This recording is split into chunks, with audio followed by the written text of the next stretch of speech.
And we're back with Sergeant Kevin Del Grande of the Oregon State Police Explosives Unit.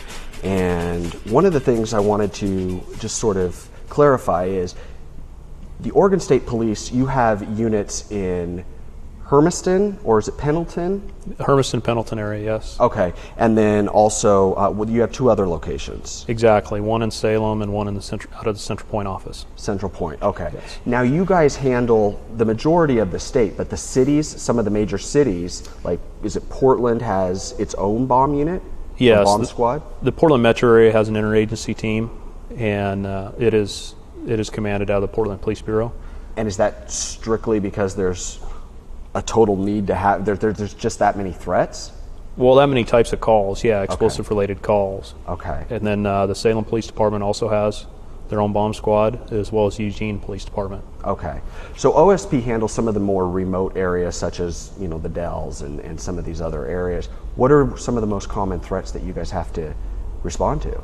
Yeah, it could be a huge variety of things. Really? Anything from old military ordnance that's tilled up out of a field, to dynamite and blasting caps that have been sitting in a barn for 50 years, to some homemade device placed in the street, or suspicious packages, hoax devices placed. So most common, there really isn't one. There isn't. It's really different. all across the board, and they vary a little bit depending on what area of the state you're in as well. Okay.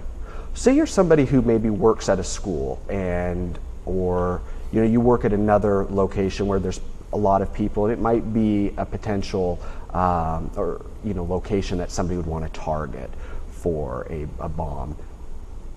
How do you handle that if you're on the receiving end of a bomb threat?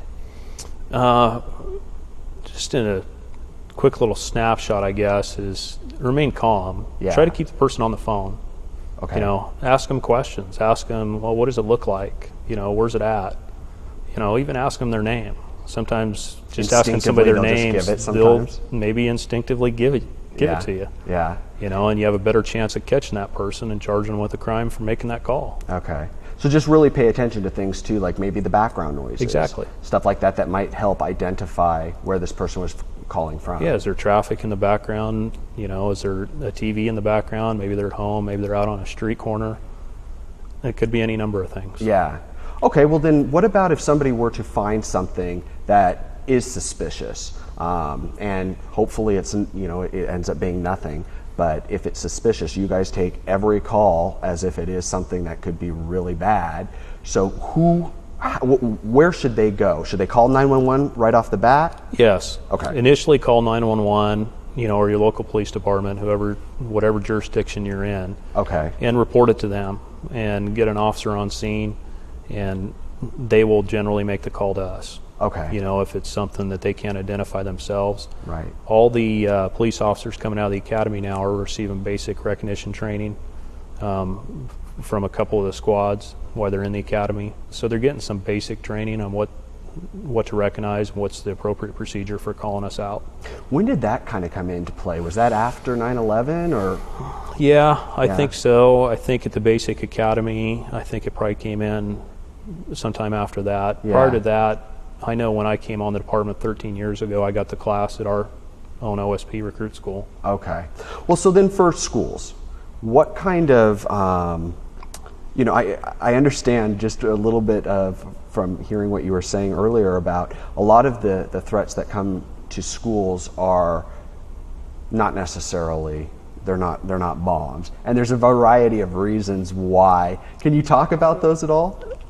Generally, I would say most of the time somebody doesn't want to take a test, or they didn't study enough, or they just don't want to go to school that day. Okay. Not saying that's it every time, you know, but you know, there needs to be some evaluation based on the phone call, whether or not it's credible. Okay. Sometimes schools will automatically evacuate the entire school over, you know, a 10-second phone call of a bomb threat. I'm not saying that's wrong. It's up to the administration and how they handle these things, but at the same time, some caution might be used there as far as evacuation, just blanket evacuations, because you might actually set yourself up for more bomb calls, because if it works, right, and good point, you know, and the student doesn't have to go to school. Yeah, you know, they may try it again next year. Do you guys go in and give education at all to schools? Yes, we can. We have some information on the Oregon State Police website that talks a little bit about setting up protocols and different procedures and how to handle bomb threat calls, and you can also make a call to us, and we'll help provide some information. The FBI puts out information on bomb threats and stuff like that. So there's a number of resources out there for any of these companies or schools or public buildings if they request to or would like to get something going on some kind of formal plan. Okay. What about homemade devices? What are they and why are they illegal? The homemade device is basically anytime somebody takes and makes a mixture that has an explosive component to it. Okay.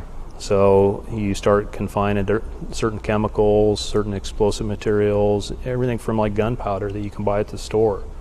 You start confining that, and now you're building a destructive device. Okay, and that's a crime. That's a crime. All yes. Right. And go ahead. And you have the fireworks, even modifying legal fireworks. You've just now made them illegal, and potentially, and what you do to those fireworks, you could also make a destructive device, and again, illegal. Are you in trouble even if it's not yours, but it's in your possession, say in your car or something like that? Yes. Okay. So it's serious stuff. It could be manufactured or possession. Okay. Either or. All right. Well, so for the Bomb Squad, what is the biggest thing that you guys are facing as far as hurdles? Probably a couple things. One, generally a lot of our tools are expensive, so money comes into play, but a lot of our calls, it's not uncommon for us to go somewhere, let's say, and it turns out to be nothing. People feel bad for calling us, but we would rather them call, for that suspicious item and let us clear it with our tools that can do it, rather than that 1 or 2 chances that it's something real. Right. And somebody goes and opens a package and it's victim activated. Right. And something blows up in their face. Right. So we get a lot of the hoax devices, stuff placed, suspiciously on purpose to disrupt or inconvenience the public. And then we also get just a lot of the improvised stuff. Okay. Here and there. Everything from little homemade bottle bombs to pipe bombs. Okay. So is your funding primarily through grant money, or where does the funding come from? Generally, when equipment and new purchases and stuff, generally we have to try to find grant money for that. Okay. And most, I think across the country, most bomb squads have either received assistance from the FBI for equipment or from grant funding sources to actually get robots and bomb suits and trucks and those sorts of things. Yes. Okay. All right. So, well, Kevin, we're out of time already. Can you believe it? Wow. It goes fast. But thank you so much, and be safe out there. Pleasure meeting you. Nice really to meet you. Appreciate it. Thank you for your work, and thank you coming all the way out from Salem to talk to us. All right, you guys, thanks again for watching, and we will see you next time right here on Localite. John Compton here saying thanks again for watching. And remember, if you've got a guest idea, let us know. Just visit localite.com.